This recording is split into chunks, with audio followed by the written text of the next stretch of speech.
As far as clarifying what my objectives are for the class itself and each particular class meeting, I found that it's really useful to break it down into big themes. So I will usually break my class down into 3 or 4 large themes, the entire class syllabus.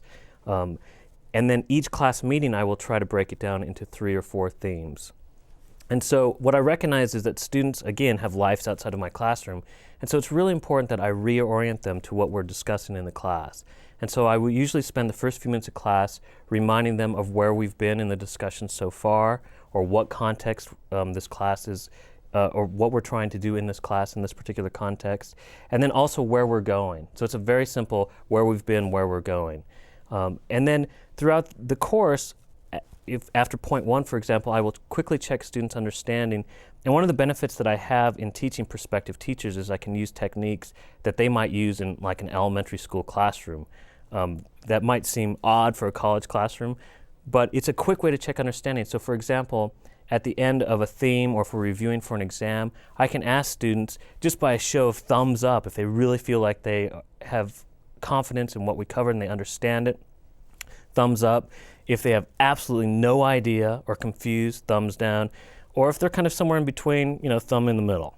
All right. And as cheesy and elementary as that sounds, it is a very quick and effective way for me as an instructor to get a gauge of where students are, particularly before a review session for an exam, for example. I will do that first thing before we even talk about the exam. How are they feeling about the subject matter that we're going to be covering? And then I can do that, midway through the review session and at the end. And by identifying the places where they're not comfortable, if there's a large portion of students, we can focus right on that. Now, there will always be some students who, even after a review or we've discussed the concepts, still don't feel comfortable. And what I will do is invite them to stop by after class to meet with me. Now, I realize that students have to leave to meet buses or other class schedules. So if this is a review session or if we have an assignment coming up the next class meeting, I'll usually end class about 10 minutes early to invite students down so that they can actually get the help they need with me right then where everything's fresh, rather than trying to schedule office hours. And what I found is that students will usually take me up on that. I'll usually have 5 or 10 students that will come by with legitimate questions right after class that need help, and we can usually clarify it on a one-on-one basis. Whereas when I used to just put up office hours, students would rarely, if ever, attend, even though I knew they still had questions. So those are the ways I try to monitor strategies. I mean, if someone didn't feel comfortable doing the thumbs up, thumbs down thing, and I can certainly understand why they wouldn't feel comfortable doing that.